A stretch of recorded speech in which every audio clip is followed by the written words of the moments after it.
골로새서는 에베소, 빌립보서 그리고 빌레몬서와 함께 사도 바울이 감옥에서 쓴 편지입니다. 옥중서신입니다.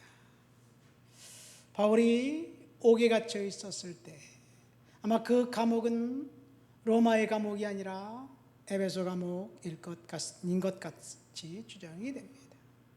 에베소에서 사역을 하고 있을 때 극심한 환난과 이제 반대에 부딪혔고 옥에 갇히게 되었고, 갇힌 중에 교회를 생각하며 성도들을 생각하며 편지를 써서 보냅니다. 골로새 교회는 사도 바울이 개척한 교회가 아니라 바울의 제자 에바브로디도가 개척한 교회였습니다. 교회 이단 사상이 들어와 성도들을 유혹한다는 소식을 듣고 순전한 복음을 왜곡해서 이제 성도들을 미혹해서 침륜에 빠지게 한다는 소식을 듣고 쓴 편지가 오늘 우리가 읽은 빌립보서, 골로새서입니다. 메시지는 에베소서와 비슷합니다. 약 절반가량이 중복된 메시지이기 때문에 쌍둥이 서신이라고 합니다. 특별히 바울이 서신서를 보낼 때 그 구조를 보면 전반부는 이제 그 서신의 전반부에는 교리를 설명합니다. 그리고 후반부에는 성도들이 어떻게 살아야 할지 실생활에 적용해야 될 삶의 적용의 문제를 다루고 있습니다. 오늘 우리가 골로새서 3장을 읽었으니까 후반부로 우리가 어떻게 우리의 삶을 적용하며 살아야 할지를 이야기하고 있는데, 오늘 우리는 본문을 통해서 두 가지 이 땅을 살면서 어떤 삶의 태도를 가지고 살아야 할지를 알려주고 있습니다. 이 세상을 살아가는 기준이 무엇일까요? 어떤 사람은 도덕이 기준이라고 이야기하기도 하고, 양심이 기준이라고 이야기하기도 하고, 법이 기준이라고 이야기하기도 합니다. 만약 이 양심이 기준이라면 양심이 각 사람마다 다릅니다. 저의 양심이 다르고 여러분들의 양심이 다르고 대한민국의 양심이 다르고 그리고 북한의 양심이 다르고 각 나라마다 다릅니다. 특별히 동양과 서양은 정반대의 가치관을 가지고 있어요. 어쩌면 그렇게 다른지 모르겠습니다. 정확하게 반대입니다. 마치 운전대가 오른쪽에 있는 것과 왼쪽에 있는 것과 비슷합니다. 일본만 가더라도 운전하려 하는 사람들이 곤혹스럽습니다. 우리는 운전대가 왼쪽에 있어가지고 거기에 익숙한데 갑자기 운전대가 반대편에 있어요. 이상합니다. 굉장히 다릅니다.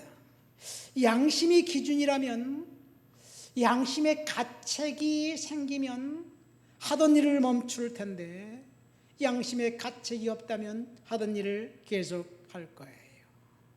파렴치한 행위를 저지르고 범죄 행위를 저지른 사람도 양심의 가책이 없기 때문에 법에만 걸리지만 않으면 괜찮다고 생각합니다.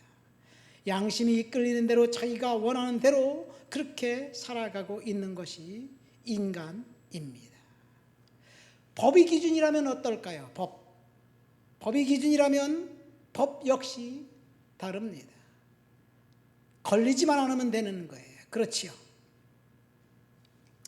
법을 이용해서 이득을 취하고 법을 이용해서 이익을 극대화하는 사람, 현명한 사람, 지혜로운 사람입니다. 그래서 이 사회의 리더들을 보세요. 리더들을 보면 이 자신의 법적인 그 지식을 이용해 카르텔을 형성해서 집단 이기주의를 구사합니다. 법적인 하자가 없으면 된다고, 괜찮다고 생각합니다. 법망을 피해서 자신이 원하는 것을 이루면 그것이 그 최고의 덕목이 됩니다. 그러나 법을 잘 모르는 사람은 당하게 되어 있습니다. 그래서 이 세상의 기준은 도덕, 양심, 법 이런 것들이 기준이 아니라 사실은 성경이 기준이에요. 성경 역시 법적인 그런 구성 요건을 갖고 있습니다. 여러분, 성경이 기준이라는 사실을 여러분들이 동의하십니까? 예수를 믿지 않는 사람은 어떻게 성경이 기준이냐? 나는 그 사실에 동의할 수 없다라고 생각하면 할 수 없어요. 그렇지요.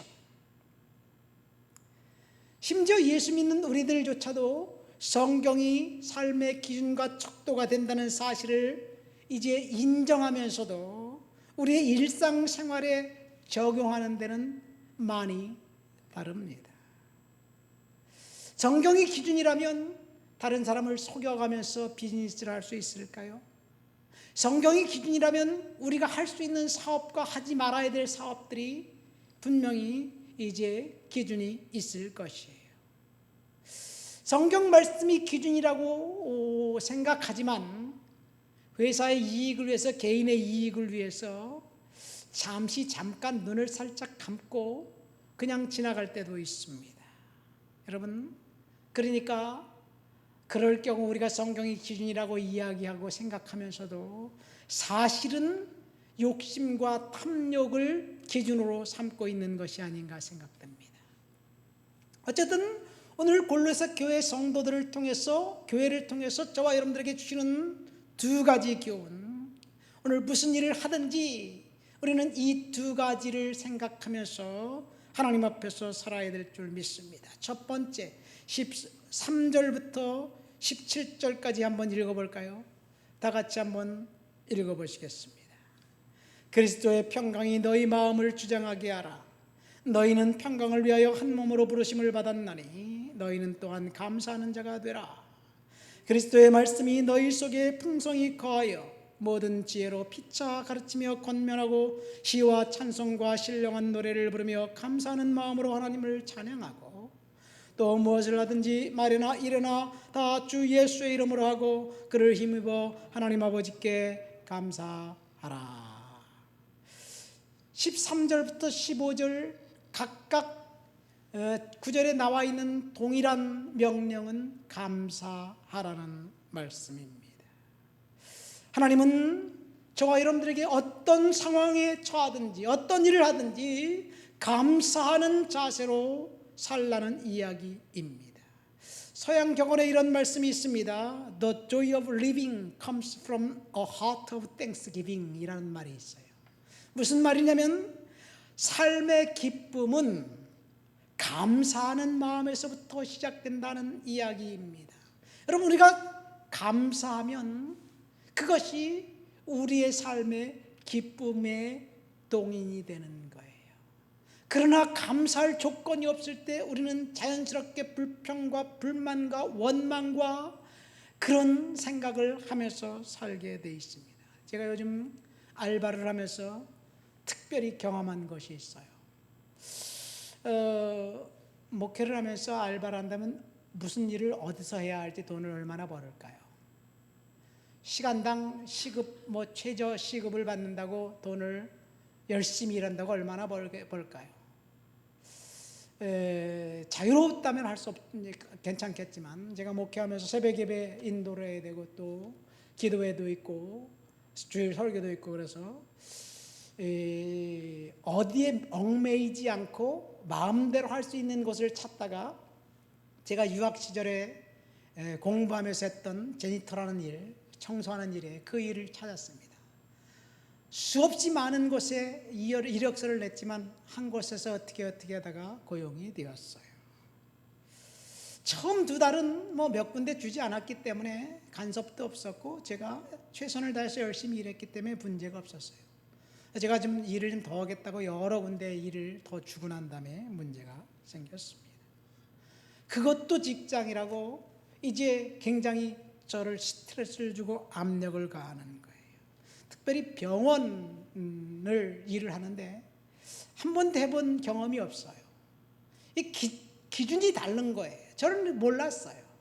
어쨌든 이 회사 사장님이 관리부 직원들을 동원해서 이제 시시콜콜하게 저를 간섭하는 거예요. 뭐가 틀렸다. 한 번은 어떤 팀장을 동원해서 며칠 동안 제가 청소하고 나온 그 부분에 머리카락 하나 있는 것까지 세세하게 다 사진을 찍어서 30장 40장을 올리는 거예요. 내가 그 일을 한다면 그 일을 못하겠어요. 만약에 그렇다면 이거 사장님 이거 이렇게 해서 조금 좀 시정해 주셨으면 좋겠네요. 신경 써 주셨으면 좋겠어요. 이렇게 이야기하면 얼마나 좋겠어요. 그런데 단톡방에 사장님 계시고 여러 사람이 있는 데서 완전히 저를 바보 만드는 거예요. 얼마를 이 일은 프리미엄급이기 때문에 이 일을 열심히 하십시오. 그 대신 돈을 좀 더 줍니다. 이렇게 이야기하면서 하는 것도 아니에요. 얼마를 주는지도 말도 하지 않고 몇 분짜리 일인지도 말을 하지 않고 그냥 사진을 찍어서 올려보내니까 내가 너무나 스트레스를 받았어요. 이거 나를 자르려고 하는 것이 아닐까? 근데 또 사장님 이렇게 하다 보면 나가더라고요. 잘려요. 뭐 이런 얘기도 하고 그러니까 굉장히 스트레스를 받았어요. 지난주 토요일 급기야는 너무 제가 아주 낙심하는 일을 경험했습니다. 심한 말을 들었어요. 제가 잘못한 것도 없어요, 사실은. 그냥 한두 가지, 그냥 그 회사에서는 넘어갈 일들도 이 사장님이 저를 고용한 사람이 관리부 직원을 통해서 직접 저에게 그만두라는 소리까지 하면서 굉장히 심한 말을 했습니다. 옛날 같았으면 오케이, fine. 뭐 내가 너밖에 없냐. 그리고 난 다음에 그냥 관뒀을 텐데 제가 참았습니다. 제가 어리기 때문에 묵묵히 일을 하기로 결정했어요.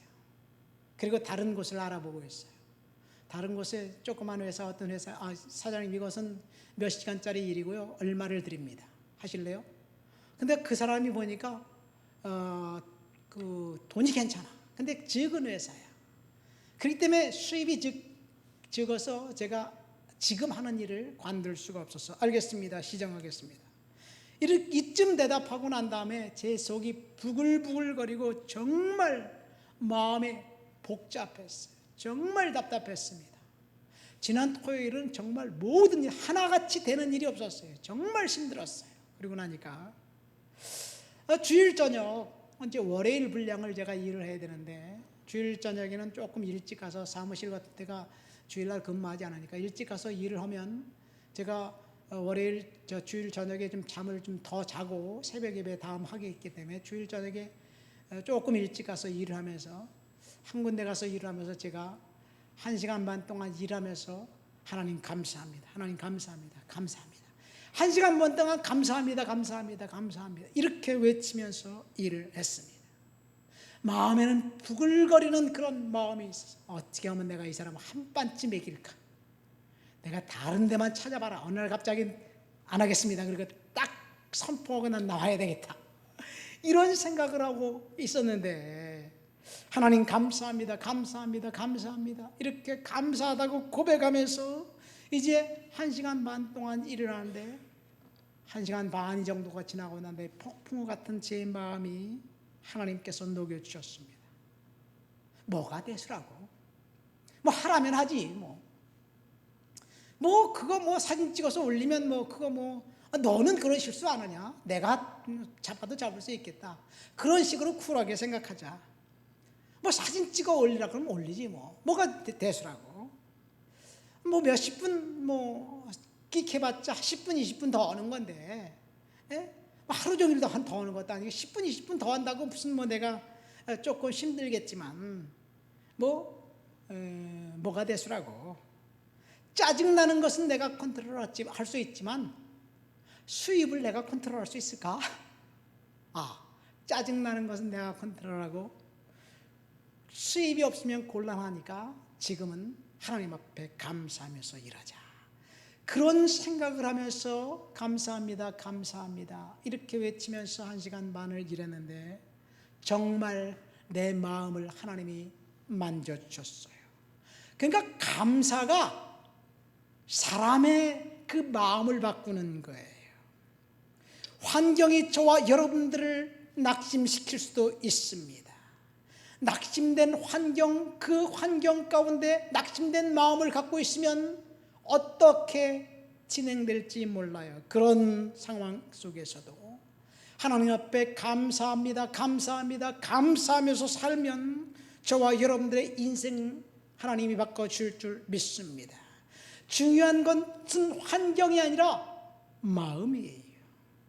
마음먹기에 따라 인생이 달라집니다. 환경이 동일해도 어떤 사람은 짜증 섞인 그런 상황, 짜증과 분노와 원망을 가지고 일을 하는 사람이 있는 반면에 동일한 상황 속에서도 감사하는 마음을 갖고 산다면 분명히 그 사람의 인생은 다릅니다.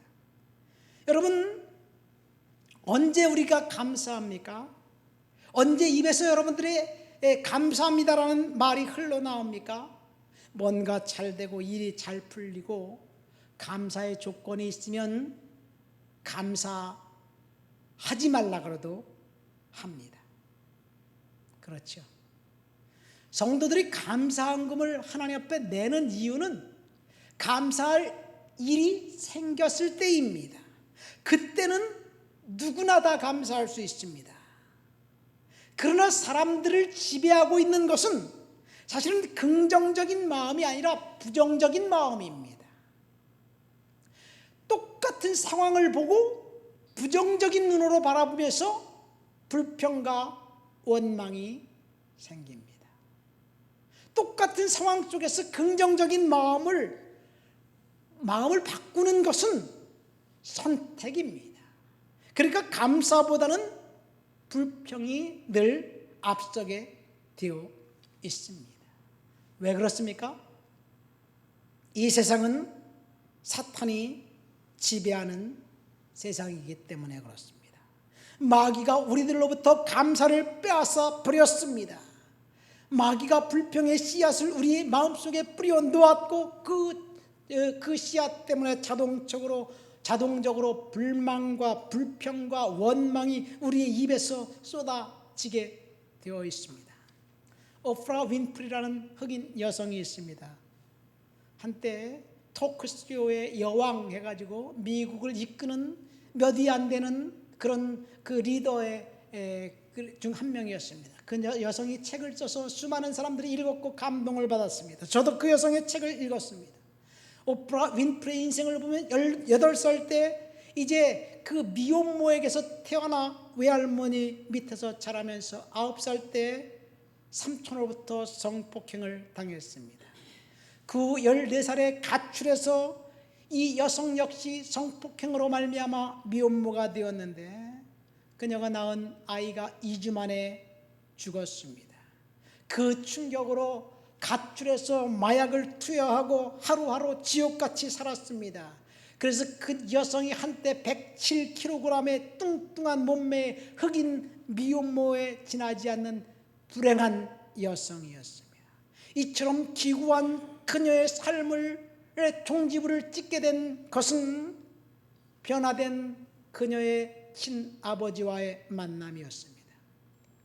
이 아버지가 어떤 여성과 이제 자녀를 낳고 아내와 딸을 버리고 도망갔던 그 아버지가 거듭난 크리스찬이 되어서 자신의 딸을 수소문해서 찾은 거예요. 그러고 보니까 자신의 딸이 자신이 버린 그 원인 때문에 비참한 여성이 되었어요. 그래서 그 거듭난 아버지가 딸에게 찾아가서 미안하다, 잘못했다, 용서해줘라 사과를 합니다. 그리고 그녀에게 책을 읽게 했고 성경을 주고 암송하고 그리고 예수를 믿는 믿음 가운데 살게 되었습니다. 처음 접해본 책이 성경이었습니다. 그런데 그 여성이 지적 호기심이 있었어요. 결국 그 성경 말씀을 읽으면서 변화되었습니다. 그녀는 미국 방송사상 유례를 찾아볼 수 없는 토크쇼의 여왕이 되었습니다. 그 여성을 유명하게 만든 그 원인은 성폭행을 주제로 한 대담 프로그램이었습니다. 그 여성이 경험한 가슴 아픈 이야기가 동일한 경험을 한 사람들에게 그 이심전심으로 위로해 줄 수 있는 그런 성공의 밑거름이 된 거예요. 동일한 성폭행을 당했던 여성 대담 프로그램에서 자신이 경험을 이야기하면서 이겨낼 수 있다고 말을 하면서 공감해 주니까 사람들이 웁니다. 방송에서 같이 웁니다. 껴안아주고 울고 그리고 이제 격려해 줍니다. 그러면서 빠짐없이 그 여성이 한 가지를 제안합니다. 감사할 수 있는 일이 없어도 내가 해보니까 내 삶이 바뀌었어. 그건 뭐냐? 너도 해볼 수 있겠냐? 할게요. 한 가지 내가 제안하겠다. 그것은 오늘부터 집에 돌아가서 감사 일기를 써라. 하루 살면서 내가 생각지도 못했던 일이 일어났지만 어쨌든 불평과 원망 섞인 일, 짜증나는 일이 대부분이었지만 그래도 5가지 정도 감사했던 일을 한번 생각해보고 적어봐라. 5가지가 많아? 3가지만 해라. 5가지 감사 목록을 찾아서 기록하라고 조언하고, 자신은 지금까지 매일 하루 5가지 감사의 목록을 찾아서 적는 습관이 있다는 이야기예요. 그 감사 일기가 자신의 인생을 바꿨다는 이야기입니다. 오프라 프레는 이야기합니다. 감사는 선택이라는 이야기. 내가 적극적으로 감사하기로 선택하고 그 선택 때문에 인생이 바뀌었다는 이야기입니다. 여러분, 감사는 선택입니다. 대부분의 사람들은 조건부 감사를 합니다. 왜요? 다른 사람들이 나에게 뭔가를 해줬기 때문에 그 원인 때문에 감사한 거예요. 조건부 감사입니다. 1차원의 감사입니다. 2차원의 감사는 because 감사입니다. 무엇 때문에 감사합니다. 내가 대학에 합격했기 때문에 감사하고, 월급이 올랐기 때문에 감사하고, 내 질병이 나았기 때문에 감사하고, 이거는 누구든지 다 할 수 있습니다. 그러나 여기 한 가지 더, 그럼에도 불구하고, 불행을 당했음에도 불구하고, 힘들고 어려운 일을 당했음에도 불구하고, 그럼에도 불구하고 감사하겠다. 어떤 악조건 속에서도 감사하겠다. 제가 간증을 했잖아요. 이 나이에 이력서를 수많은 곳에 보냈지만 아무도 거들떠보지 않지만 나를 그렇게 괴롭게 하는 그 사장님이 나에게 일 준 것이 얼마나 감사한가요? 그렇죠? 그럼에도 불구하고 감사하기로 결정했어요. 여러분, 감사하는 태도가 행복의 지름길입니다. 이것은 어느 대학, 미국 마이애미 대학교에서 연구한 것을 바탕으로 한 결론입니다. 한 마이클 맥클로우라는 박사님 교수님이 감사 때문에 생기는 이 불이익이 있는가, 감사 때문에 유익이 있는가, 이것을 정식으로 학생들과 함께 조사를 했습니다. 감사 때문에 생기는 일들은 부정적인 일은 하나도 없고 전부 다 긍정적인 일만 있다는 이야기예요. 감사를 많이 하는 사람일수록 우울함이나 슬픔에 잠기는 비율이 낮아지고 자존감이 높은 것으로 나타났습니다. 감사는 선택이에요. 감사는 연습을 통해서 배울 수 있는 것이에요. 사소한 것일지라도, 심지어 날씨가 지금 오늘 요즘 날씨가 너무 춥잖아요. 어이 추워. 왜 이렇게 추운지 모르겠어. 여러분, 우리는 그렇게 생각하죠. 근데 날씨가 이렇게 아침에 춥고 낮에 쨍쨍하고 덥고 일교차가 심하면요, 풍년이 되는 거예요. 하나님이 그렇게 디자인한 거예요. 아침에 일어나서 춥다고 투덜거릴 이유가 없습니다. 왜요? 풍요한 결실을 맺게 하시기 위한 하나님의 작품이에요. 그래서 우리는 사소한 것일지라도 하루에 3-4가지, 너댓 가지 감사하는 일을 종이에 적고 감사 일기를 적는 것 중요합니다. 감사 일기를 적고 난 다음에 이 마이애미 대학교의 연구에 보면 2-3주가 지나고 난 다음에 그 사람이 더 행복해졌다라고 이야기합니다. 2-3주예요. 제 경험 보니까요, 1시간 반 동안 감사합니다를 외치고 난 다음에 그 다음에 제 마음이 바뀌었어요. 어떻게 살아야 되나요? 감사하며 사시기를 예수님의 이름으로 축원드립니다. 2번째, 무슨 일을 하든지 명령은 23절부터 25절에 나와 있습니다. 23절부터 25절까지 읽어볼까요? 다 같이 읽겠습니다. 무슨 일을 하든지 마음을 다하여 주께 하듯 하고 사람에게 하듯 하지 말라. 이는 기업의 상을 주께 받을 줄 아나니 너희는 주 그리스도를 섬기느니라. 불의를 행하는 자는 불의의 보응을 받으리니 주는 사람을 외모로 취하심이 없느니라. 여기 무슨 일을 하든지라는 문장이 있습니다. 여기서 오늘 설교의 제목을 잡았습니다. 무슨 일을 하든지 감사하십시오. 무슨 일을 하든지 주님께 하듯 하고 사람에게 하듯 하지 말라는 명령입니다. 두 번째 주님의 명령입니다. 무슨 일을 하든지 사람에게 보이려고 하는 것이 아니라 하나님 앞에서 하듯 하게 하시기를 예수님의 이름으로 축원드립니다. 만약 여러분 눈앞에 하나님이 계시다면 지금 하는 행동을 그대로 할까요? 여러분 눈앞에 사장님이 계시다면 지금 하는 행동을 그대로 할까요? 여러분의 눈앞에 남자친구가 있다면, 여자친구가 있다면, 여러분의 눈앞에 아내나 남편이 있다면 지금 하는 일을 계속할까요? 우리 눈앞에 누군가가 있다면 그 사람을 의식해서 한 것이 아니라 우리는 좀 더 조심하고 좀 더 절제할 것입니다. 무슨 일을 하든지 주께 하듯 하라. 이 말은 경건하게 행동하고 경건하게 살라는 말입니다.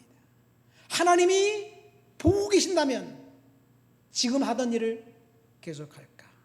그래서 D.L. 무디는 경건이란 아무도 보지 않을 때 당신의 모습이라고 이야기합니다. 일상생활 가운데 하나님의 말씀을 붙들고 하나님을 의지해야 한다는 이야기를 합니다.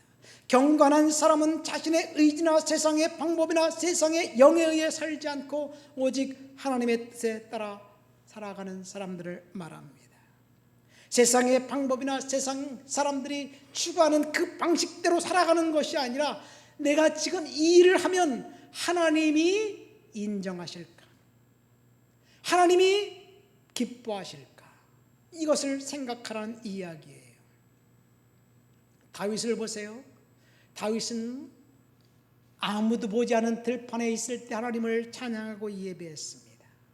다윗에게는 멋쟁이 훈난 스타일의 형 6명이 있었습니다. 사무엘 선지자가까지 깜빡 속을 정도였습니다. 사무엘 선지자가 기름 뿔병을 가지고 이새의 집 다윗의 아버지 집에 찾아갔을 때 큰아들 엘리압이 지나가자 너무나 잘생긴 외모에 기름을 부어서 왕으로 삼으려고 했으니까 하나님이 아니다, 노예요. 두 번째 형, 세 번째 형, 이렇게 6명의 모든 형들이 다 지나갔는데 마지막 지나갈 때까지 하나님은 계속해서 고개를 젓습니다. 그러면서 이렇게 이야기합니다. 그 용모와 키를 보지 말아라. 내가 이미 그를 버렸다. 엘리압이 무슨 잘못을 했길래 하나님이 그를 버렸을까요? 하나님이 버릴 만큼 그가 큰 치명적인 죄를 지었을까요? 모릅니다. 성경은 직접적인 이유를 설명하지 않습니다. 그러나 엘라 골짜기 전투에서 골리앗이 나와서 외칠 때 하나님이 왜 엘리압을 버렸는지 우리는 힌트를 얻게 됩니다. 사무엘상 17장에 보면 엘라 골짜기 전투 골리앗과의 전투에 다윗의 형 3명이 참전합니다. 엘리압과 암미나답과 삼마, 이들 형들이 그 골짜기 전투에 참석하는데 그 전투에서 40일간 골리앗이 아무것도 안 하고 고래고래 소리만 지릅니다. 골리앗이 무슨 소리를 지르느냐? 2가지예요. 이스라엘 왕을 모독하고 하나님을 모독했습니다. 하나님을 날마다 나와서 아침 저녁으로 하나님을 모독합니다. 여러분, 하나님을 이름이 모독을 당하는데 그 소리를 듣고 있었던 그곳에 있는 모든 사람들이 다 아무런 생각이 없었어요. 그저 두려움에 벌벌 떨고 있었습니다. 40일간 아침 저녁으로 하나님을 모독하고 이스라엘 왕을 모독하고 이스라엘 군대를 모독하는데 사람들은 아무런 감동도 없었어요. 왜 그래요? 두려움에 쩔어 있었고 패배감에 쩔어 있었기 때문에 그렇습니다. 골리앗이 외칠 때 아무도 그를 대항해서 싸우려고 하는 사람이 없었습니다. 왜? 골리앗과 싸우면 질 것이 뻔했기 때문에 그렇습니다. 이 40일간 골리앗이 외치게 놔둔 것은 하나님이 사울 왕에게 기회를 준 거예요. 하나님의 이름으로 대항해 싸우면 분명히 이길 것이라는 하나님께서 그렇게 기회를 줬는데 사울 왕도 다윗의 형들도 기회를 놓쳐버렸습니다. 이것이 당시 이스라엘 백성들의 사회상입니다. 하나님의 이름이 조롱을 당하고 하나님의 멸시를 당해도 사람들은 눈 하나 깜빡하지 않았습니다. 왜? 그들이 하나님을 멸시하는 삶의 대열에 끼어서 하나님을 멸시하면서 살았기 때문에 그렇습니다. 그런데 얼떨결에 다윗이 아버지 심부름을 하러 그곳에 갔다가 딱 한 번 골리앗이 나타나서 하나님의 이름을 멸시하는 소리를 들었습니다. 딱 한 번 들었습니다. 그랬더니 다윗의 마음이 분노가 치밀어 오는 거예요. 저놈이 어떤 놈인데 야훼 하나님을 멸시하냐? 그리고 여기 있는 모든 사람들은 하나님의 이름이 멸시당하는 소리를 듣고 왜 꿈쩍도 없이 가만히 있느냐? 그래서 다윗이 분연히 일어났습니다. 내가 골리앗과 싸우겠다. 여러분, 하나님의 이름이 멸시당할 때 다윗은 자신이 나가서 싸우겠다고 결정했습니다. 다윗이 싸운 것이 아니라 하나님이 싸움에서 이기게 한 거예요. 다윗은 하나님을 믿고 하나님을 따랐고 하나님을 의지했습니다. 그래서 다윗을 하나님이 이스라엘의 두 번째 왕으로 삼은 거예요. 무슨 일을 하든지 하나님 앞에서 하는 것처럼 하시기를 예수님의 이름으로 축원드립니다. 하나님의 이름이 멸시당하고 조롱당합니다. 요즘 사람들이 하나님을 멸시하고 조롱해요. 그런데 우리는 하나님을 멸시하고 조롱하는 그 대열에 껴있진 않지만 침묵하는 다수가 되어서 하나님을 조롱하고 멸시하는 것에 동조하고 있지는 않은지 생각해 봐야 될 줄 믿습니다. 하나님의 이름을 위해서 무슨 일을 하든지 주님께 하듯 하시기를 예수님의 이름으로 축원드립니다. 25절 말씀 보세요. 불의를 행하는 자는 불의의 보응을 받으리라. 우리가 불의를 행하진 않지만 불의를 행하는 사람과 친모로 동조한다면 하나님이 반드시 보응하실 거예요. 불의가 뭔가요? 불의가 판을 치고 있는 세상에 우리는 살고 있습니다. 이 세상에서 일어날 수 있는 일들은 하나의 가능성입니다. 그러나 100% 확실한 것은 저와 여러분들이 죽는다는 이야기예요. 우리는 언젠간 죽게 될 거예요. 우리 연로하신 정분영 권사님은 저보다는 먼저 천국에 가실 거예요. 그렇죠? 우리 청년들은 저보다는 늦게 갈 거예요. 그렇죠? 모르죠. 그러나 우리의 경험을 보면 그렇습니다. 우리는 반드시 죽습니다. 그러면 하나님의 심판대 앞에 있게 될 거예요. 하나님이 반드시 저와 여러분들을 심판하실 것입니다. 그래서 우리가 살아가는 동안 인생을 정리하고 하나님 말씀 가운데 살아가야 될 줄 믿습니다. 어느 날 갑자기 죽음이 우리에게 찾아왔을 때 그때 후회도 늦습니다. 어떤 사람은 이렇게 이야기합니다. 죽은 후에 심판이 있다고? 어떻게 100% 장담할 수 있습니까? 질문합니다. 100% 장담할 수 없지요. 왜? 심판이 있는 걸 갔다 본 사람이 없기 때문에. 그러나 성경에서 그렇게 이야기하기 때문에 저는 100% 장담할 수 없지만 믿습니다. 그럼 반대로 심판이 없다는 사실을 어떻게 또 100% 장담할 수 있습니까? 그것도 없습니다. 그러니까 우리의 믿음입니다. 성경이 심판이 있다고 증언합니다. 두 번째, 사후 심판이 없다면 이 세상뿐입니다. 이 세상 심판이 없다면 이 세상은 약육강식이 판치는 세상이 될 거예요. 여러분, 심판이 없는데 왜 도덕적으로 정결한 삶을 살아야 합니까? 이 세상뿐이라면, 이 세상이 전부라면 왜 절제하며 살아야 될까요? 가급적이면 도둑질하고 가급적이면 나쁜 일을 저질러서라도 내가 편하게 살고 잘 살아야 되지 않을까요? 우리는 심판을 의식하면서 절제하면서 경건하고 거룩하게 사는 거예요. 심판이 없다면 이 세상은 정말 아비규환의 세상이 될 거예요. 그래서 반드시 심판이 있어야만 합니다. 심판이 없다고 생각하는 사람들이 수단과 방법을 가리지 않고 기득권을 지키고 기득권을 대대손손 자손들에게 넘겨주려고 희한한 일을 벌이는 거예요. 그래서 심판은 반드시 있습니다. 이 세상의 평화와 안녕과 질서를 위해서, 사회적인 약자들을 위해서 반드시 심판은 있습니다. 성경이 이야기하고 있는 거예요. 심판을 이야기합니다. 불의를 행하는 자는 반드시 보응을 받게 된다고 이야기합니다. 여러분, 게리 하우스겐이라는 사람이 이렇게 말했습니다. 불의는 권력을 악용할 때 일어난다. 하나님이 주신 생명, 존엄성, 자유, 사랑의 열매와 노동의 대가를 악용할 때 불의가 일어난다. 지구상에서 일어나는 불의한 일들 보세요. 어린이 노동, 성매매, 부적, 부패한 경찰, 정부, 아동, 음란물, 종족 간의 갈등, 테러, 불법 감금, 동성애, 해결할 수 없는 불의한 일들이 일어나는 것은 하나님께서 이런 일을 행한 사람들을 반드시 심판하실 것입니다. 심판은 우리가 할 것이 아니라 하나님이 하실 거예요. 그러니까 심판의 권한은 인간에게 주지 않았습니다. 지난 정권 때 적폐청산을 이야기하면서 얼마나 많은 사람들이 흥분했습니까? 적폐가 청산되면 정의로운 사회가 될 것 같지만 사실은 적폐를 청산하고 나니까 또 다른 적폐가 생기는 거예요. 그러니까 심판은 인간이 하는 것이 아니라 하나님이 하는 것입니다. 오늘 본문에 보세요. 불의를 행하는 자는 하나님께서 심판하시고 보응할 것이라고 이야기합니다. 불의에 대항하는 것은 우리가 적폐를 청산하고 심판하는 데 있지 않고 하나님을 예배하는 데 있습니다.